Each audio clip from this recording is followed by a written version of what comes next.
We're here to talk about what I think is a really interesting topic, which is sort of what technology has done to issues of access and privacy, right? So, I mean, first of all, I think everybody will acknowledge there's always been a tension between access to information and privacy rights. The difference is that now, as technology has made it more possible for us to obtain documents and data, and more possible to put them out there for our audience in ways that are easier for them to reach, easier for them to interact with, it's just heightened those tensions in all sorts of ways. And that's what we want to sort of talk about this afternoon. I am joined by, I always am bad at this, from my left, your right, or the far end. For those of you who are directionally challenged, the far end. Daniel Lathrop, who's a member of the investigative team at the Dallas Morning News. Barbara Peterson, who's president of the First Amendment Foundation of Florida. Sean Musgrave is the project editor at Muckrock, and I will let him explain to you exactly what that is and how that works. And Gordon Russell, who's the ME for managing editor for investigations at The Advocate. I just wanted to give a couple of examples of how this has played out recently and sort of why this has become an issue, and then I'm going to hand it over to the experts. So this is a case that drew a ton of attention, particularly among the community of investigative reporters that I work with. A newspaper in New York got a list of gun permits and did a map of the location where everybody with a gun permit in their coverage area lives. So you can go click and find out who's got a gun, where they are, and all that good stuff. It is public information. It is publicly accessible, and they created a firestorm of controversy, to use the cliche, when they published this list. In fact, it was interesting, but they felt the need when they published a story to go with it to point out the fact that the reporter who wrote the story and did the research also has a gun and a permit, right? To show that he's one of them, I guess, right? That did not help, by the way. Nobody really cared. So it's one of those cases where you have access to the data. You can do a story about the data. You always could. This data has always been available from the government. But when suddenly you allow me to click down and find out exactly who on my block or whatever has a gun, it created issues. Another one, this is the right one. This was really interesting. A newspaper in Des Moines, I'd show you the map, but I can't because they took it down. They got information from more than 100 schools in their coverage area, listing, I believe the technical thing was how many school security officers they had. The idea being, how secure is each one of these schools in the event of an attack? And people got so mad that, because it was like, well, this just tells the crazy terrorist people which schools to go attack, right? So this is what the map looked like. But even when they were criticizing it, this blog took the colors off so you wouldn't know which school was doing what, then eventually pulled the whole thing down. So this was a case where public backlash caused the newspaper to change its mind and pull the map down entirely. And of course, you can make the case that perhaps it's worth knowing which schools are more secure here and which schools are less secure. So how do you decide when it's okay to point that out and when you're just, aiding the bad guys, so to speak? So those are just a couple of examples. What I'd like to do now is I'm gonna just stay up here to hit buttons on the computer. But I'm going to start with Barbara Peterson, who's going to talk a little bit about how this issue has played out in Florida. Good afternoon, everyone.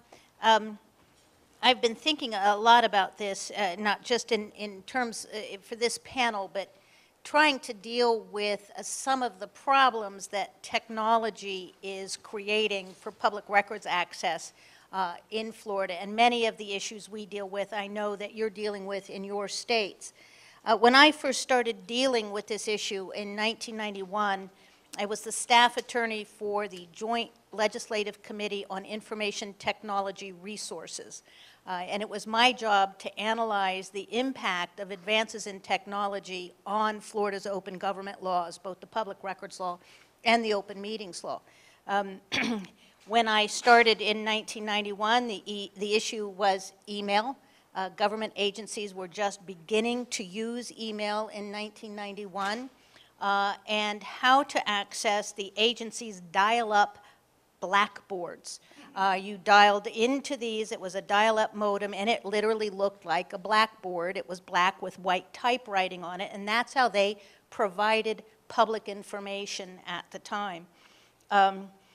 In 1995, I moved over to the First Amendment Foundation, and now I act as an advocate for the public's right to oversee its government through application of the public records law. I got my first cell phone in 1995. It was a bag phone, the size of a brick. It weighed about as much as a brick. And now I feel, to use a term we love in Florida, that we're in the land of deja doo-doo, because we're still dealing with access to emails. We're still dealing with access to agency databases. We're still dealing now, well, we talked about this in the previous session, access to text messages, to PINs. These are still issues. We started talking about this probably in the late 80s in Florida. We're still talking about it and still struggling with it. You would think, logically, that as government moves from a paper environment to an electronic environment, access would be easier and cheaper, and in fact, it's harder and more expensive than it's ever been. I was working recently with a reporter from the Huffington Post who made a public records request for statistical data from our Department of Juvenile Justice. He was given a quote of $67,000 to get access to the statistical information he wanted. He was told if he narrowed his request, it would reduce the cost. He narrowed his request, and the quote was $64,000. A lot of this has to do with database design. When agencies are creating these databases, they are not considering public access. And even though it has been in the law since 1995 in Florida that agencies must consider, it's like, okay, we considered it and we rejected it. So they're not considering public access in the design of these databases, which drives up costs because we have to redact information in these databases before we can provide access to them. The cost of redaction and the time delays with redaction of exempt information is becoming a bigger and bigger problem in the state of Florida. When a government official tells me it's going to take him 10 hours to review his email for exempt information, my question is, why are you putting sensitive or confidential information in an email you cannot control the downstream use of? It doesn't make any sense. I've learned, I'm like the technological troglodyte on this. I mean, I know how to Google, and I know how to do a few other things. But I've learned to make public records requests now for records in their native electronic format. Because over and over and over again, agencies will say, I'll give you a PDF. I don't want a PDF. A PDF is nothing more than an electronic photocopy. I want it in its native electronic format. I just got a response from a custodial agency when I made a public records request for these records in their native electronic format. She said, well, I think it would be inappropriate to provide access to the original electronic document to anybody outside the agency. You might change the record. Well, yeah, I might change my copy of the record. You still have the record. I might save you $1 billion. You don't know if you won't give me the record in the native electronic format. The internet is providing a lot of problems for us. The concealed weapon permit holders, the first time we had to deal with this, really deal with it in Florida, was when Dale Earnhardt was killed in an accident at the Daytona 500. The Orlando Sentinel wanted copies of his autopsy photos because they had been writing a series of articles about the safety of these race car organizations. I didn't know there was anything other than NASCAR, but there are a lot of them. NASCAR had the worst safety record of all of the race car companies. NASCAR officials said that Dale Earnhardt died as a result of seatbelt failure. The seatbelt manufacturer was actually a mom-and-pop kind of organization, business. They actually had to go out of business because the Earnhardt fans started threatening them. I got death threats because I was trying to get access to the autopsy photos. And the concern was not that the Orlando Sentinel might get their hands on them, but ghouls.com would get their hands on them and put those autopsy photos on the internet. We're dealing now with mugshots.com. This is actually, I've been told not to go to mugshots and ask for my nephew's, try to get my nephew's mugshot, because if I do, then it'll become, go up there in the list, and every time I Google his name, his mugshot will pop up more frequently. Mugshots.com is doing nothing but getting public record mugshots and posting them online. Now, the problem is that they're also charging you to take them down. You want your mugshot taken down, it's $400. Unfortunately, they have apparently more than one company, so you get it down for $400 from this website, and then $300 from that website, $600 from that website. The legislature in Florida tried to, well, they introduced legislation that would have required anybody to take down any information that a person found objectionable. And of course, it didn't go anywhere. Fortunately, it didn't go anywhere. 9/11 caused a lot of problems. We had a hysterical situation in Central Florida where a woman found the schematic diagrams of her daughter's school on the internet. And it was initially reported that Al-Qaeda was organizing a terrorist attack on this small middle school in Central Florida. And it turned out the school posted that information on the internet, not Al-Qaeda. These are the kinds of things that we're dealing with. Home addresses are a big issue in Florida because government agency personnel, their personnel files are subject to disclosure, as are their home addresses. We do protect the home addresses of certain, like law enforcement officers. I had guardians ad litem come to me a few years ago wanting an exemption for their home address. I knew there were 5 of them coming. I call it bigfooting me. They send about 5 or 6 always to talk to me. And as they walked in my door, to my office, I handed each one of them their home address, a map to their home, the spouse's name, where the spouse worked, all of the information I was able to get off the internet in about 5 minutes. And my argument to them and my argument to the legislature, if I wanted to hurt you, am I more likely to make a public records request or Google you? And so we're dealing with that odd juxtaposition of the demand for more privacy in public records while people are posting more and more information about themselves on the internet. So how can we expect, if we have to have some expectation of privacy in order to be able to protect privacy? And this has been an issue ongoing in Florida. So we're dealing with a lot of issues, and I think in some respects technology is both the problem and the solution. There's a small organization, a little company in St. Petersburg, Florida called govlive.com. They monitor all Twitter traffic around the nation. They will also capture and archive Twitter traffic for a government agency. Our governor, I won't tell you his nickname, held the first Twitter town hall in Florida, and all of those tweets were subject to public disclosure. He gave us, there were 40 of them, and he gave us 39 because we now have a new exemption. He seems to have discovered in the Florida records law that if, public records law, that if somebody calls the governor a bad name, it's exempt from public disclosure. We're having, as I mentioned in the previous session, a problem with text messaging.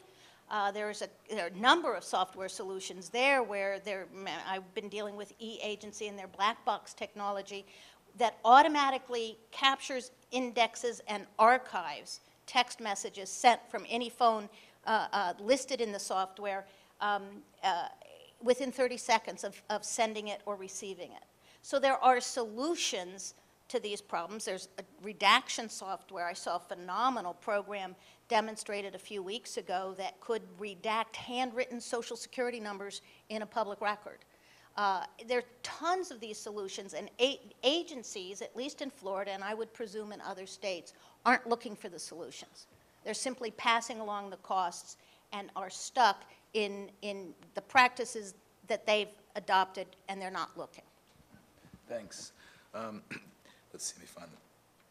Technology, of course, also gives us ways to present public documents to the public in ways that we never could before. My organization runs something called Document Cloud, which any journalist can use for free to post unlimited numbers of government documents and make them easily searchable. Muckrock is doing fantastic things with open records requests and with documents, and we're going to learn a little bit more about that now. All right, thank you very much, Mark, and thank you very much to NFOIC for bringing Muckrock here to showcase our tool and to talk about how technology can be part of the solution to access issues that some of you may be facing, which was why it was created. So Muckrock was created a few years ago. I've been on board for about a year as the project's editor, which I'll explain a bit in a second. But it was basically created by a journalist who had run into several issues with the process of submitting records requests, especially to small towns where the response rates and response times were incredibly slow. And so it was very difficult to track, especially if you were submitting a lot of records requests, which ones still needed action, which ones had never been responded to.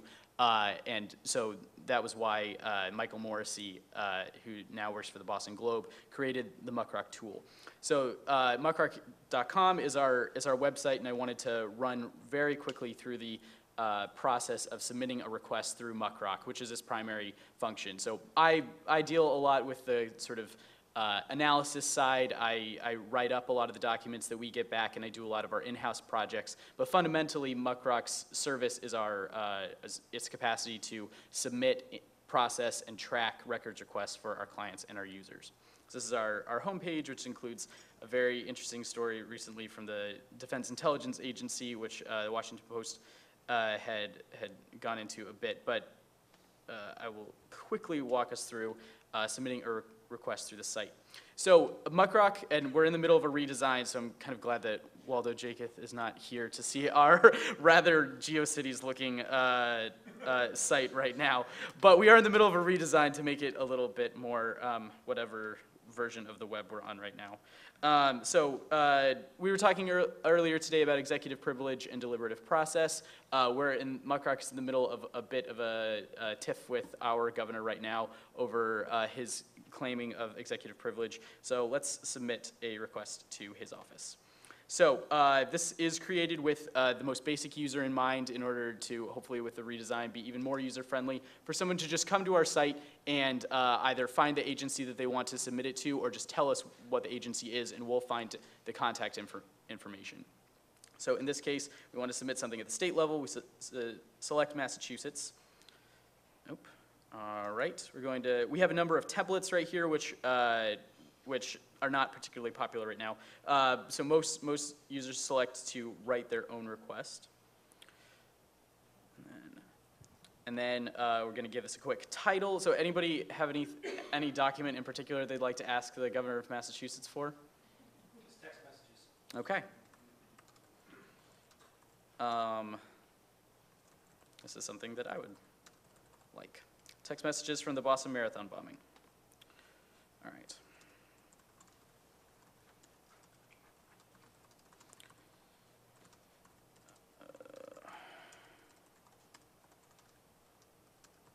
And obviously, we'd be a bit more specific in actual, but this just for the sake of example. You would type in a description of the documents that you want. That takes you to our form. So we have all 50 states as well as the federal level brought online in our request database. So after the user submits a description of the records that they'd like to find, we drop that into a form request page, which the editor is free to edit as they see fit. But we've had a lot of success with this particular form. It includes some aspects which might not be relevant to all requesters, such as requesting a media fee waiver and things of that nature. But the basic request language, most users choose to keep the same when they submit a request. So you'll see that our request description gets dropped in right there to a form request template that's specific to Massachusetts. Then we just select the office of the governor, and if we were actually going to submit this, we would just click submit, and it gets either, depending on what contact information is in our database, either emailed, faxed, or will, if the agency is particularly recalcitrant, will print out the request and send it by snail mail directly. Once a user, oh shoot. Okay.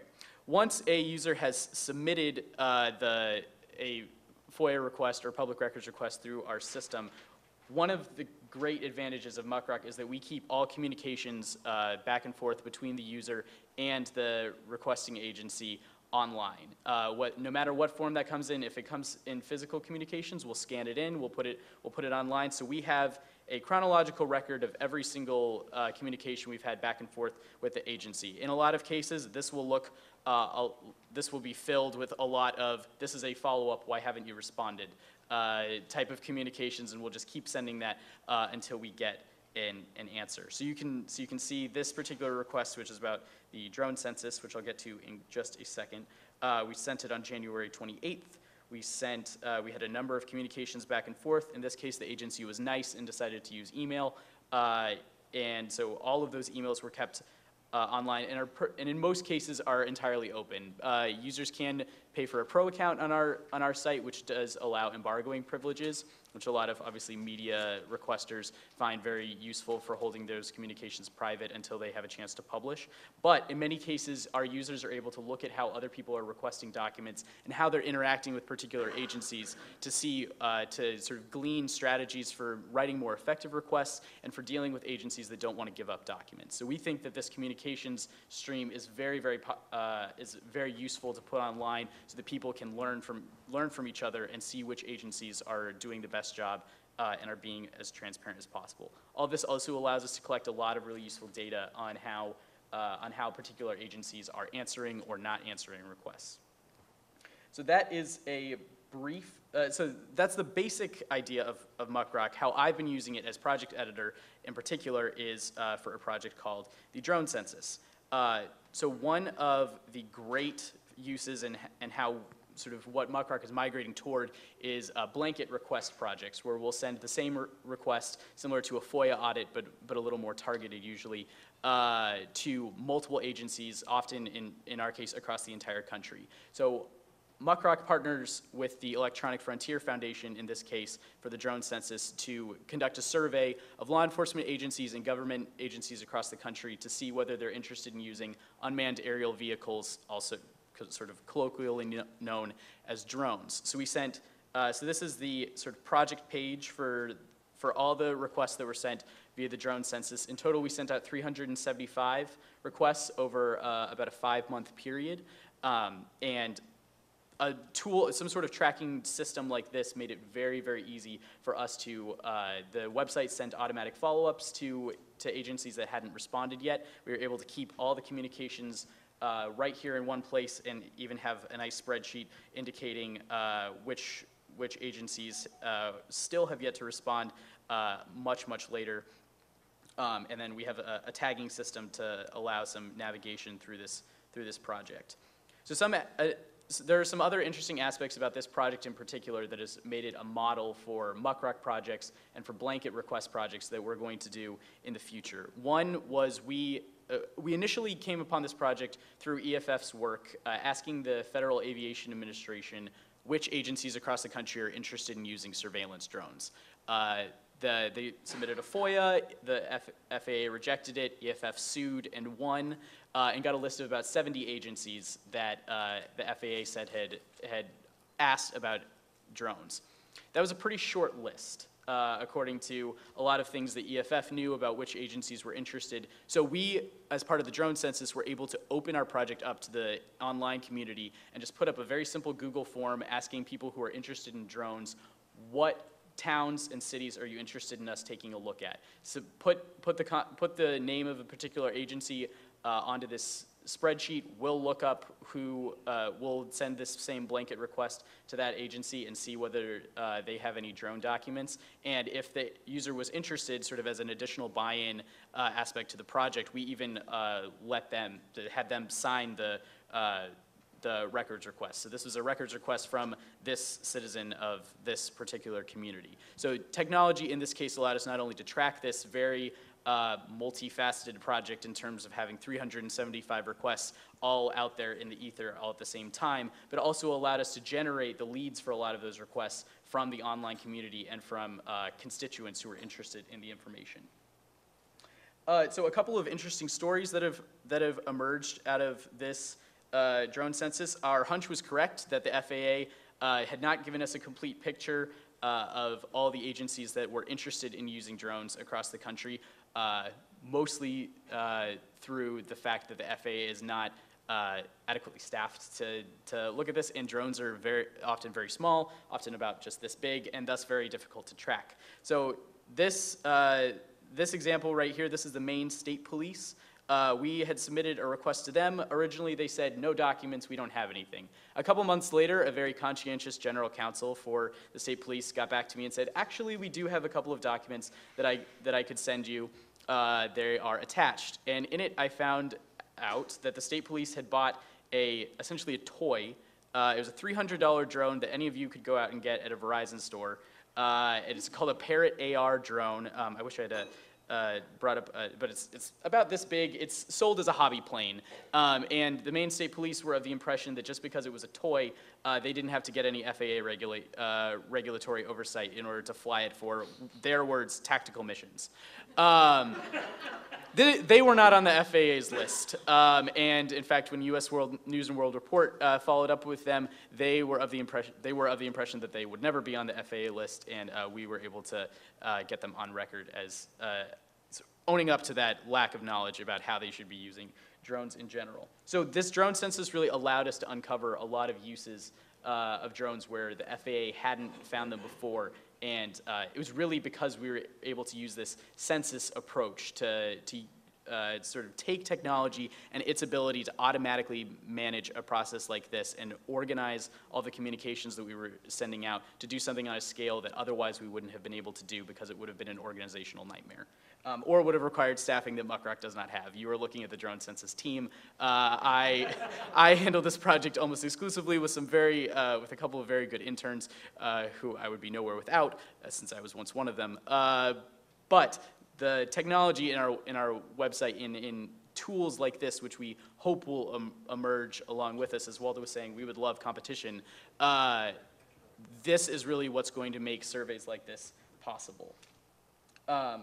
Yeah, so that's really if you have more questions about the drone census, I'd be happy to take them, or about the site. But this is one example of how technology can really help in terms of facilitating access and keeping pressure on records custodians, especially in cases where you have a lot of requests out.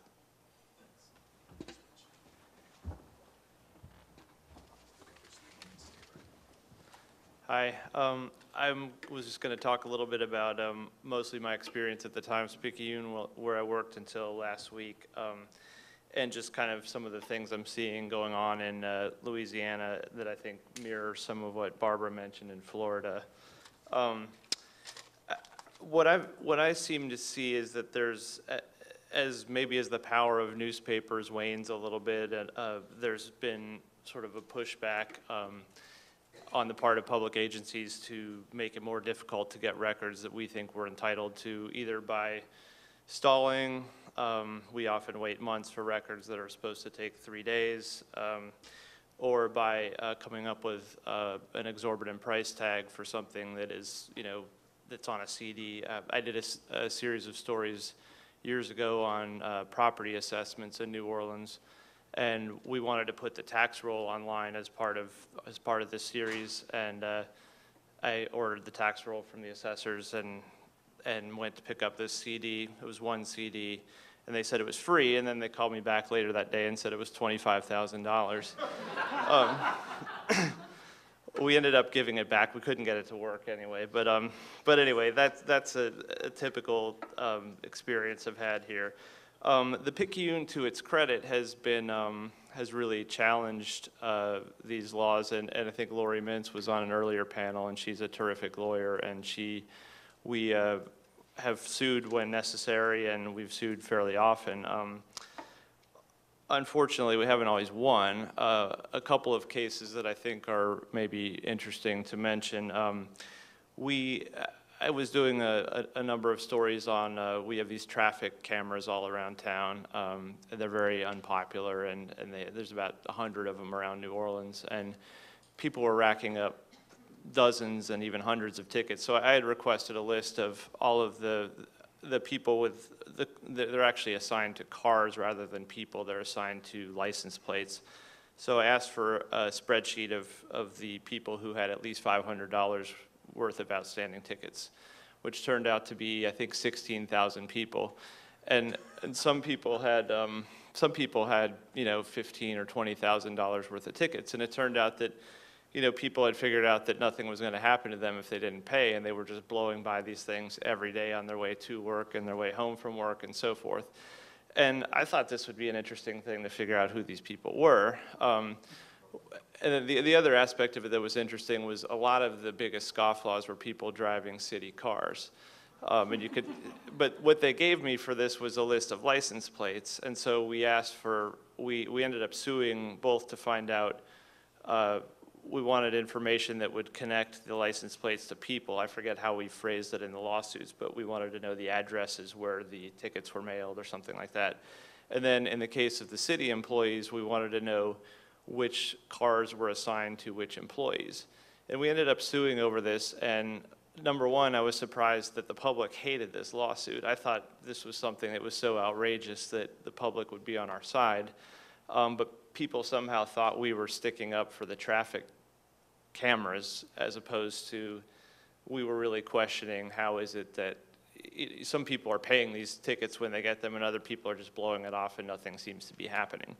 Anyway, we lost the lawsuit, which I found remarkable. So that was a case where the PICU really went to bat on this thing, and we lost. Another case that's pending right now that I think is an interesting case is, I don't know if Lori talked about this earlier, the LSU recently had a search for a new president, and they confected this whole process so that they could do it in secret. And the way that they had a search committee, they hired a consultant who took in all the materials and who did the recruiting. He instructed people to, they never met with a quorum. They took like 10 different steps. He passed out binders with people's information in them and then took the binders back. There was a non-public website that people could log into to review the different applicants. They claim they're not applicants, the different candidates' resumes and so forth. And at the end of it, they picked a guy, and he became the lone applicant. He didn't actually apply. He didn't fill out an application until he had been selected. And so when we asked for the credentials of the applicants or candidates or whatever, they said, well, here you go. This one guy applied for the job, and here's his resume. And we took this case to, actually the Picayune and the Advocate jointly took this case to court, and separately the student newspaper at LSU took it to court. And so the Picayune and Advocate won, and the judge directed LSU to turn over all the other materials. But unfortunately, the student newspaper lost, so now this is going to be decided by an appellate court. And we don't know how it's going to go, but another aspect that's unfortunate about this, I think, is that even if we win, it seems likely that the legislature will come up with some way to enshrine this process to allow it in the future. And it's pretty clearly an end around against public access. Just a couple other things I wanted to mention that are other trends I find troubling that we're seeing more of. The Jindal administration has used something called a new exemption that they've cited often called the deliberative process, where if you ask for records that people might have had to have, Robert can probably help me here. We had a whole morning session. Okay, all right, I won't bore you with that then. And then one that we've come across locally is the pending litigation exemption, which is applied to an incredibly broad range of records that ought to be routinely public. And a good example of this is at the Picayune, we were trying to do a story about police response times. And we asked for something, it's a routine record generated in every incident called an incident recall. And on this record, it says what time the call came in, what time the dispatcher called the officer, what time the officer arrived on the scene, what time EMS arrived on the scene, and so forth. And we had been getting information that, you know, in serious calls, shootings and that sort of thing, that either the police or EMS, one of the two, sometimes was not there for 15 minutes. And, you know, people might be dying because of this, and that on top of it, EMS is not allowed to treat patients in some cases until the police get there because the scene isn't secure. So it seemed like a pretty important story.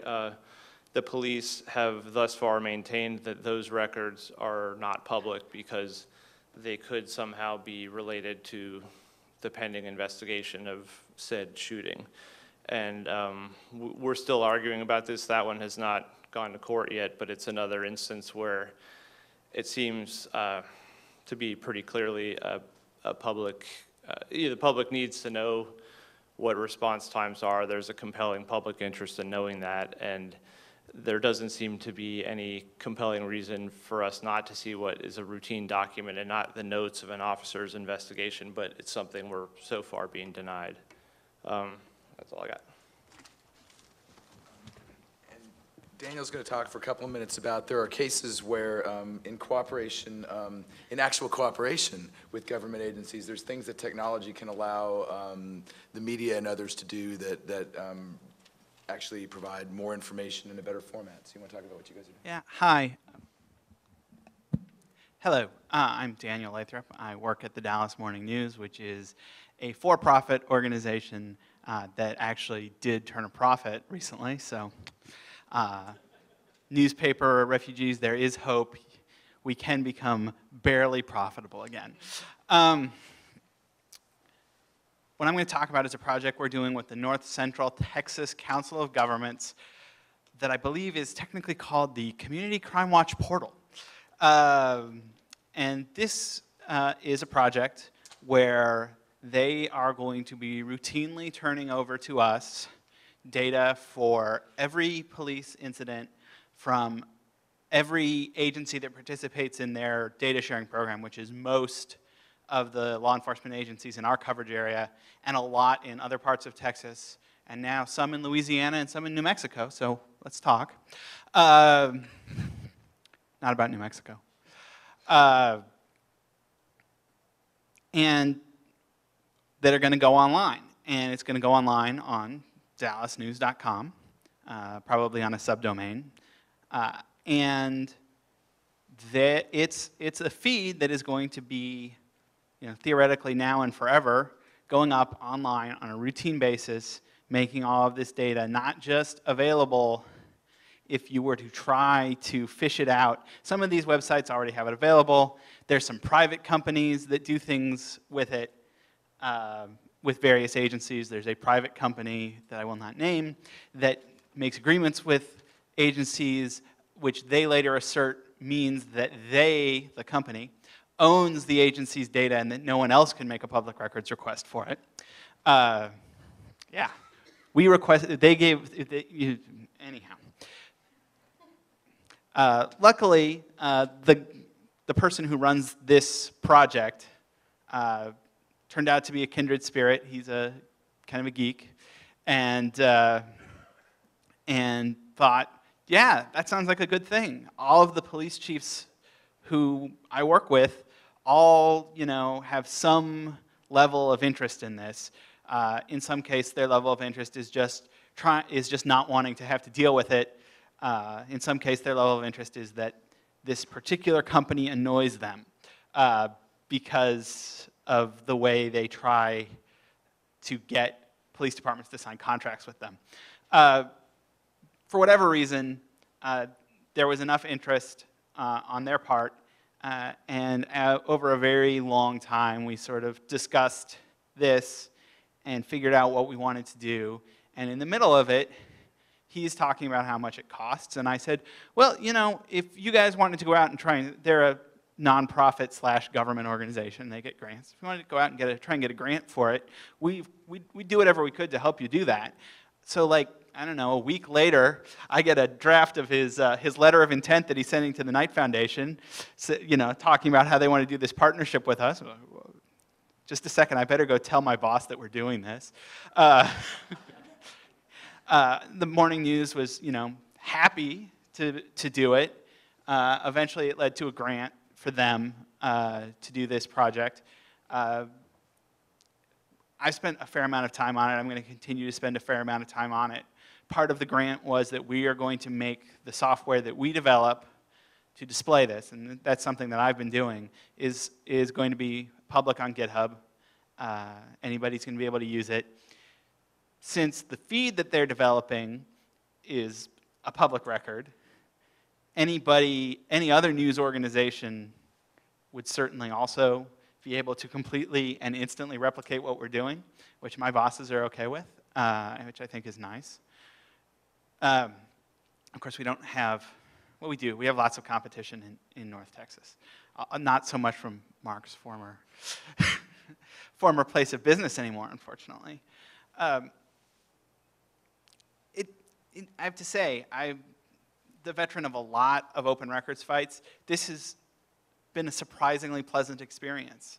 And I think it's something that can be replicated. Part of why it worked is that we started talking about this in a sort of abstract, principled way, not over a specific request, not over a specific piece of information or effort to get information, or something bad happened and we filed a request. This was just sort of like, hey, we'd really like to do this. We think it's a public service. Can you talk to your guys, almost all the police chiefs are guys, about this, and let's see if we can do something together. I can't say that it would be replicated anywhere other than North Texas, but I will say that North Texas is not known for its commitment to good government. It is not a location that is renowned for the spirit of openness and cooperation between government and the press. Would you say that's accurate, Mark? Yeah, probably. Yeah, so I believe that other people, if you find the domain where there is some interest, can replicate this, and you can build something with government to take important information and make it routinely public, so that next time somebody wants it, anybody wants it, it's right there online for them to get. Thank you. You've been wonderful. Good night, New Orleans. We didn't tell Daniel where he was going to be, so just go with it. I just put up quickly the link. This is the Knight Prototype Fund, and it's a pretty cool thing the foundation has started, where if you're trying to get $50,000 or less for a fairly quick-term project that involves some sort of technology, you can apply for it, and that's what you guys used for this, right? And they've been funding a number of projects, and it circumvents a lot of the red tape and things you sometimes have to go to get grant funding. So this is a process that's worth checking out. Since we're pretty close anyway, I think what I will do is just open this up to comments from the audience. I will grab this mic. All right, excellent. I will hand it over because. Stay up front. Absolutely. All right. Who wants to get started? Quick question for Sean. When y'all send when Muckrock sends the request letters out, do you ever hear back, maybe particularly from towns, that you have to use our form? You can't just send us a letter? Yeah, we do. Is this on? It really doesn't sound, okay, there it is. We do get that response a lot, and that is a bit of a bear with our system. We have worked with a number of records custodians to either put together some sort of parallel process where we're able to, I mean, all communications back and forth with a particular agency can be tracked through our site, even if it's just us filling out that form, printing it out, and scanning it in, and still keeping a request page vertical for a particular request. But that is fairly common, especially I'm sure a lot of people are running into at the federal level, FOIA Online, and a lot of agencies are developing their own portals of varying levels of complexity and absurdity. So we're trying to figure out solutions to incorporate that into our site in a way that it would still be automatic and still on site, to where we have a username through FOIA Online or one of those portals, but that is something that we're encountering pretty frequently. And do you all, are you asking for the information strictly in electronic format?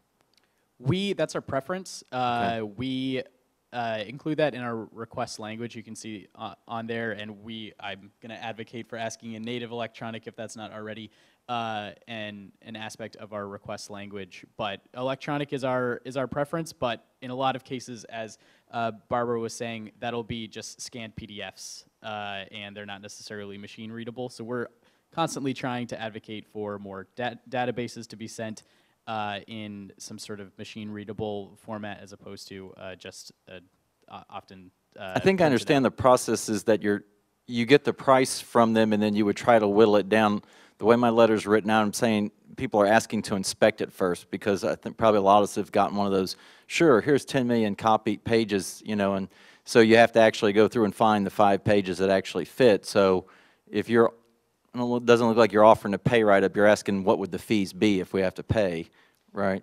Yeah, depending on what the jurisdiction is, Yeah. some of our fee language will change. In most cases, we ask for, or we ask for a notification if the fees are going to exceed a certain amount. And again, all of our request language is automatically filled in for this, but many of our more experienced users do alter that depending on if they know something about the jurisdiction. So we're constantly adding that to sort of our database of knowledge as well, what strategies to use for fees.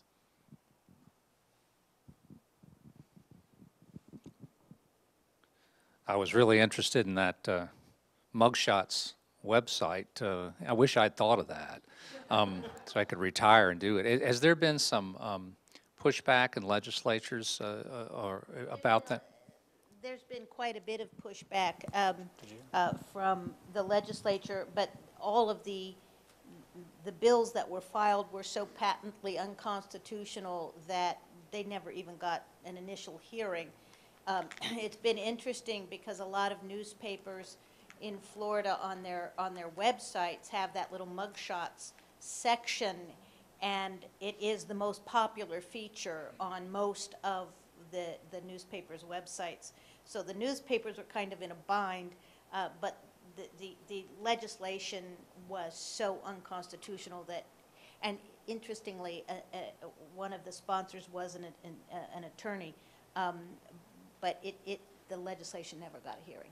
Gordon, do we have that in Louisiana? It's been a long time since I've been arrested, so Well, I know we have those publications. I mean, we have they're spreading all over the country. Yeah, we do. Sean, I had a question about what does Muck Rock charge? I mean, what kind of a fee structure does your website charge requesters in addition to whatever the agency would charge? Sure. So we are an LLC. We're not a nonprofit. So our model currently is to try and fund our investigative and in-house project side from service fees on the requester side. The basic for a basic, or what we call a community account, it's 20. I'm not on the account side, so I'm not. I believe it's $20 for 5 requests that you file through our system, and then the requester is responsible for any request fees that the agency passes along. For many of our media and like professional blogger and even some of our think tank users, they opt for the pro account, which is $40 a month, which comes with 10 requests, and then also some additional functionality like the ability to embargo, and also a little bit closer consultation on requests as far as if it does get to an appeal stage, we'll help come up with appeal language and just help shepherd that request through a little more closely for pro users. Obviously, we take care of everybody on the site, but the subscription gets you a little closer consultation with us, and we try and take care of the pro users a little more closely. So, but the access to the website. Oh, all documents so we actually use Document Cloud to put everything up that's not embargoed. So anyone without signing up for an account is absolutely free to access all of our documents. Many of them have been put through character recognition software, even if they are even if they are not necessarily machine readable when we receive them. So please cite our documents as much as you want in any publications. That's absolutely free. But in order to submit requests through us, that's when the fee structure I described comes into play. A question also for Muckrock. Is there any request you would not handle? That is, the long queue at the CIA is populated chiefly by paranoid schizophrenics who believe they're being followed, and similarly at the FBI. And many state laws say requests should reasonably describe the focus. maybe you could tell us of a few times when you thought it would really not be a good use of your resources to help someone pursue a very personal quest, or they wanted something that was, you could never come to agreeing was a reasonably described request.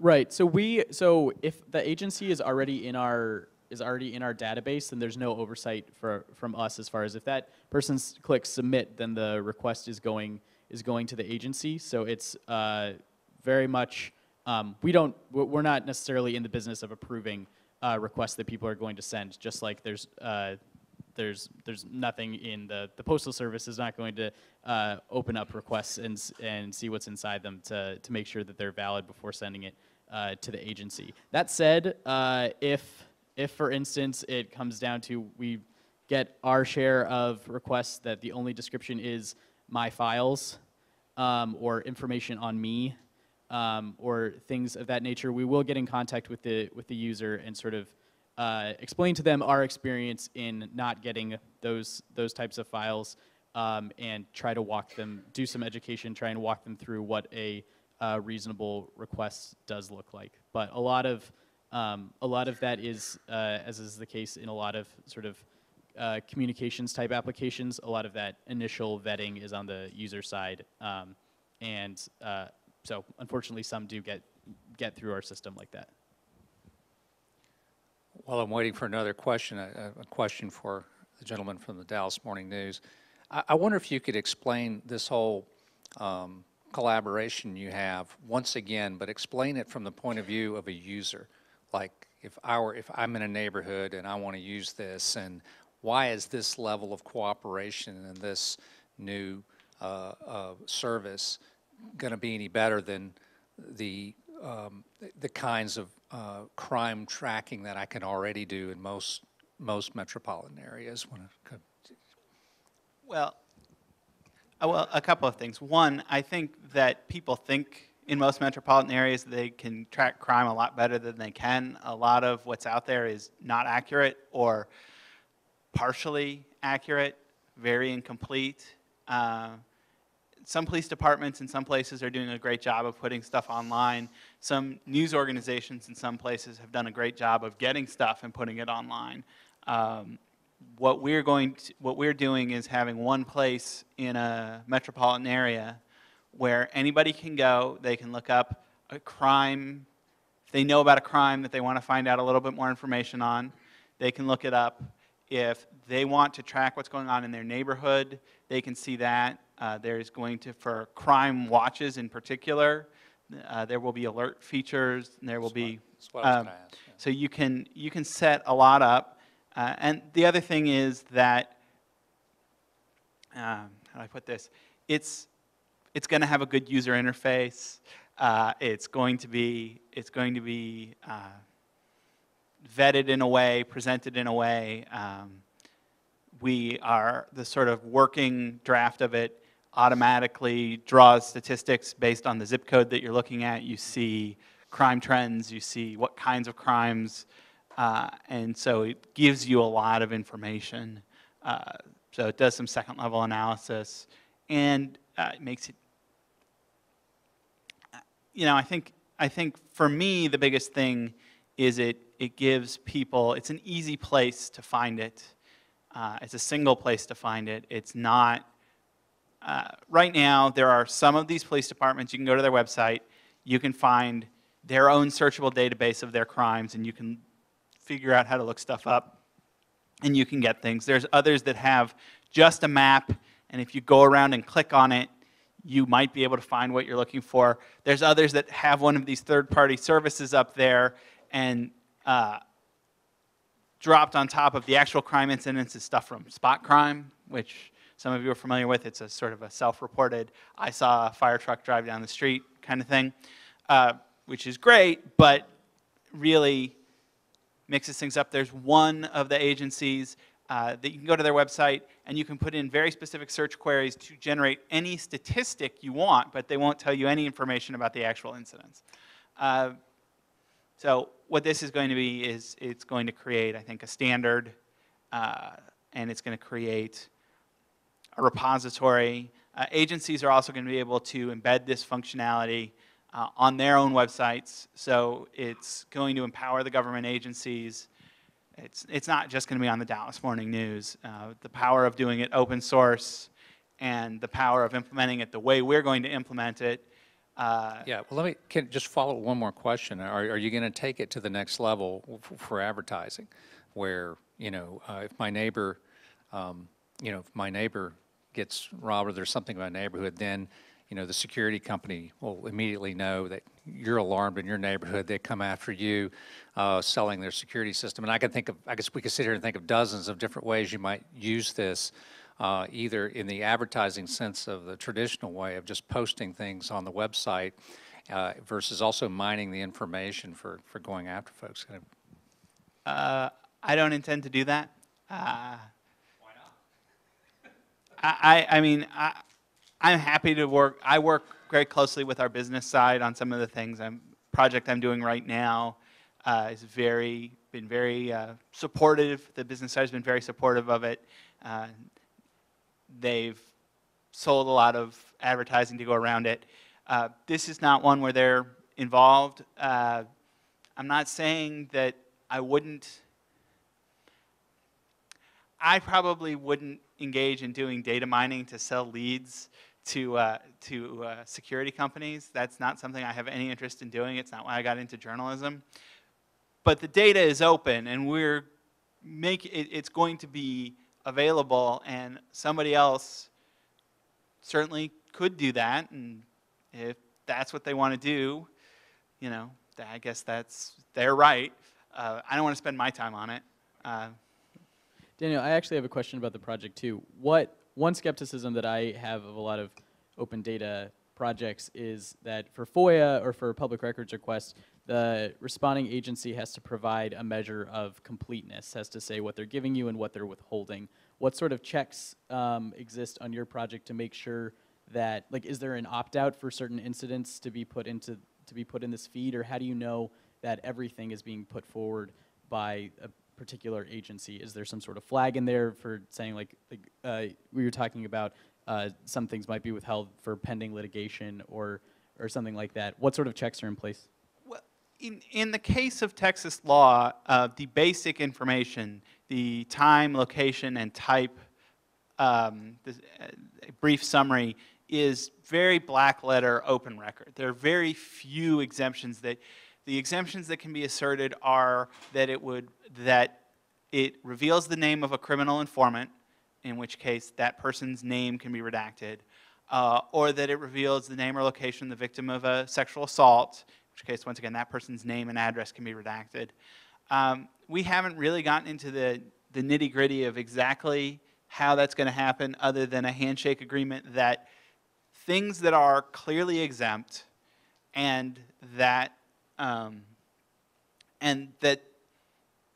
aren't particularly in the public interest to share, we'll figure out a way to deal with together. Will that hold up over time? I actually think it will. And the reason I think it will is that the agency that I'm dealing with and the police agencies that make it up, at a certain fundamental level, want people to know what they're doing. They don't like me, because I'm a reporter, and I'm a pain in their ass. And they certainly don't like me when I send them a request from, Daniel Lathrop, investigative reporter of the Dallas Morning News. I mean, it doesn't say that on the request, but if they Google me, they figure it out pretty quickly. But they do work for the public, and most of them like the idea that the people they work for know that what they're doing for two reasons. One, if they're keeping crime down, that's good news for them, because they can say, look, we're keeping crime down. And second, if there's lots of crime, they can say, look, you need more police because there's so much crime. So it's kind of a no. I mean, it hasn't been an issue yet, and it certainly could be in the future. And I like to say we'll burn that bridge when we get to it. So, we're journalists, we're open government advocates, we all have very noble intentions, right? We're going to get this information we're going to vet it. We have a code of ethics by which we do our jobs. There will be times when people get the kind of information that we're looking for, and they may not have so noble intentions. I just came across today a website that seems to simply exist to embarrass people who have signed a recall petition to recall the governor in the state of Wisconsin. It was a big issue. You probably heard of it over the last year. Last June was the recall vote. There are a group of people who have been scrutinizing the names of everybody who signed the recall, and they're starting to tweet out and post on websites which of these people are on the state sex offender registry, which has been disciplined professionally, which person has been divorced, which got sued by his or her neighbor. So, you know, let's take a look at sort of the privacy implications of obtaining all this data and making it available. You know, I'd be just curious to see what people think about what's going to happen 5, 10, 15 years down the road.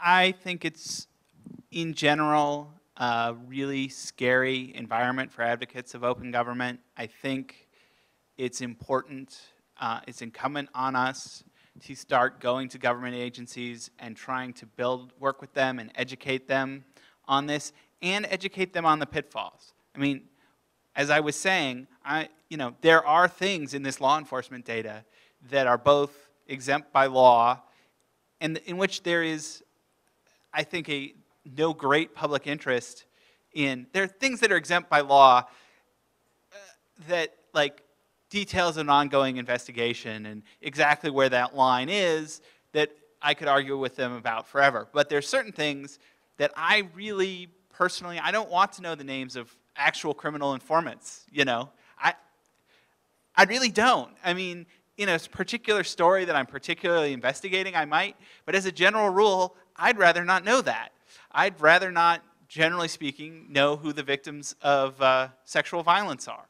So working with them to build an effective way to release things, and an effective way, frankly, to hold things back so that when they are faced with a request, they have a system in place to deal with it. Yeah, I think one of the responses to that is that the whole notion of the privacy exemption in FOI Acts has been dealt with very poorly by the Supreme Court and by everybody else. The government's reaction is, if it would invade privacy, we will lock the information down. The real focus should be on punishing misuse of information. The Iowa map struck me as really kind of interesting because the dots were so huge. Are those dots that represent one school or dots that represent groups of schools? Initially, it was dots that represented individual schools. I would say that the size of the dots might have, because they were huge, the entire map was covered with dots. There were very little space. I think that may have created an impression an unfortunate impression that the entire state was covered with schools that had no security. And I just wondered if you'd comment on that. Yeah, I think more the case was what you couldn't tell because of the way it was shown. It was kind of shrunk down and you lost the color coding. But they showed schools at different levels of security, and some of them would have, I guess, green because they were great or something. So it wasn't that so much. What happens a lot with data is the way you choose to visualize data can have a huge impact on the way the public accepts it and the context in which you place it in. So one of the things that we found a lot is, first of all, you have to be really thoughtful about the tools you use to visualize data, and there's responsible and less responsible ways to do that. The other key is, if you take data, and I'm not talking about this specific case, but if you take data that could be controversial and you pair it with content, with a story that explains why you're doing it and points to a certain problem or a certain problem that needs to be fixed, people tend to accept that. When you just take data and throw it on a map and say, look at this, oh my God, that tends to be when the problems are created. So for example, some news organizations have had great problems and have led to changes in laws in states by publishing gun permit data and hacking people off. Other news organizations have analyzed it first and said there's a problem in the state because felons who aren't supposed to be getting guns are getting guns. Our analysis shows this. Here's a representation of that. And suddenly when you put it in that kind of context, people look at the same information and say, this is why I need to know it. So a lot of it comes down to the way in which you present it and the context in which you put it in. So. I guess that was my point, too. There you go. Daniel, you had one other thing you wanted to. Yeah, one other issue on the sort of questions of privacy versus anonymity. One of the things that I think we should tell people more often is, look, if the government has this information, it's available. Whether we can get it as a public information request or not is immaterial to whether it is out there. In one case, an agency in Washington State, the Law Enforcement Certification Board, we at the PI were given a copy of their complete database that included the names, addresses, and social security numbers of every law enforcement officer or anyone who'd ever been a law enforcement officer since 1970 whatever, and they started collecting it as data in the state because it had gotten out. And the person who gave it to us essentially to say, look, and while we were sitting there with it, deleted the social security column because this is what's out there because the information security is so bad.